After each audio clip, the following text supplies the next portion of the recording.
Hey everybody, welcome to Triggered Care. I just thought that I would do an explanation video for some recovery terms. I kind of wish that I had this in the beginning of recovery for how many times I had to ask what stuff meant. This is just from, narcissistic recovery groups and stuff like that. So hopefully you find this helpful. First term, or abbreviation you might see, which you have definitely seen with my videos that you probably already know about, but I'm going to say it anyway, is TW, and that means trigger warning. And what does trigger warning mean? That means content is upsetting, or it could be upsetting and re-traumatizing for people who have been through a similar experience. The next term I have is FOO, FOO, which that means family of origin. That's the family you grew up with. That's the family that you come from. Next term is GC, golden child, and that is reference to the favorite child in the family dynamic while growing up. Pretty much who was the favorite kid, who was treated the best, who had preferential treatment from the parents, from the family, from whoever the caretakers were. Next one is SG, which means scapegoat, and that's a person who takes abuse from the family, who's the target of all the projected anger that the family has. They get blamed for the fights, they get blamed for the uneasiness, they get blamed for the problems. The scapegoat. The next terms, NM, NF, and NS. And why I group them all together is because they're all pretty much the same thing, just different labels. Is narcissistic mother for NM, narcissistic father for NF, and narcissistic sibling for NS. And usually that's referring to the perpetrator of the abuse, not necessarily. You can notice narcissistic personality disorder without necessarily being abused by that person. This is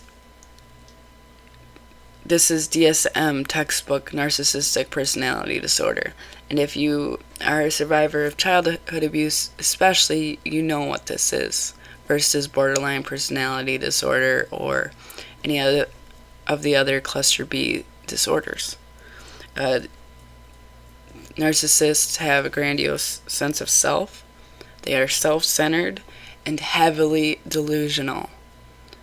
And I trust that kids of abusers can rightly not diagnose, but get an idea into their head of what kind of diagnosis their parents would have. It's a little bit harder for exes, because narcissistic, that word is just being thrown around a lot. And, clinically narcissistic people are kind of far and in between. Most of the time, I think maybe borderline disorder gets confused with narcissistic disorder just because they both kind of are unable to empathize very much. But the key difference is one is able to empathize the slightest bit, whereas the other one, you're not going to get empathy because it's like a robot, But anyway, next term, hoovering. That's when an abuser reaches out to try to reconnect with you after you cut contact with them or after you tell them that you need a break from the relationship. They try to reestablish that connection and contact somehow. And sometimes they do that through flying monkeys, which is the next term. And flying monkeys are the people around the abuser in their life who reach out to you and try to reestablish that relationship once you set up a boundary like, I need a break from that relationship. Then maybe your sister or your cousin or your grandma or whoever it is around your abusive parent will reach out to you and be like, oh, your dad didn't mean to do that, or your mom loves you, and they try to make excuses for them and try to repair that relationship with you two, when it's really not their business, they don't know what's going on, or even if they do know what's going on, they still try to act on behalf of your abusive parent. And lastly is gray rock. What does gray rocking mean? What does gray rock mean? That just means disconnecting yourself from somebody emotionally. Usually it's what happens before you break it off with someone, break off contact, or even break up with someone. This is fairly common. If you know you're going to break up with someone, you stop sharing emotional things with them in order to, disconnect before you're actually physically disconnected.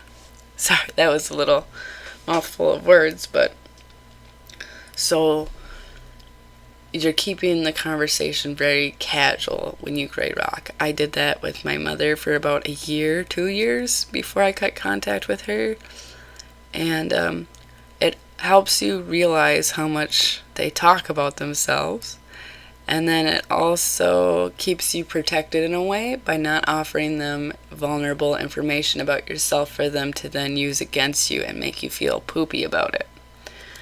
So that was just a quick list of recovery terms, pretty much. If you'd like to add to that list, I know I missed some. I already know that I missed some.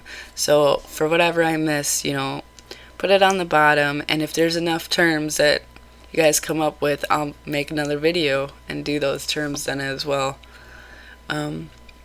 So yeah, I hope everybody's having a good day, and have a good one.